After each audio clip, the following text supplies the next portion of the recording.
আমি প্রথম যখন আয়া বসি 15-20 জন মানুষ, এখন যে এত লোক আপনারা হয়েছেন, কেউ কারো ভয় করছে? একটা বিজাতি একটা বাঘ যদি এখন আইয়ে কেউ থাকবে? ভয় করবে না? তখন সবাই দড়িয়া বাড়িতে বলাইব। মানুষের বেশে মানুষের জগতে পাঠাইছে কেন?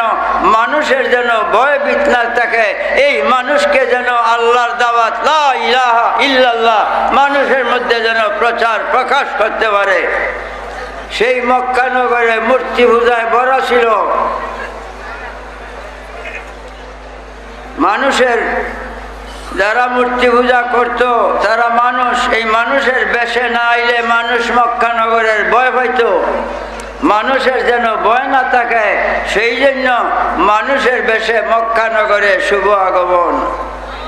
তিনি যে মূলত মানুষরা আল্লাহ ছায়া, বেলা 12টা বাজতে যায় ছায়া দেহের মধ্যে, আবার আল্লাহ তিনিকে মক্কা আরশে আজিমে নিয়া আরশে আজিম থেকে আবার মক্কা নগরে ভাড়াইছে, ছায়ার প্রমাণ করছে।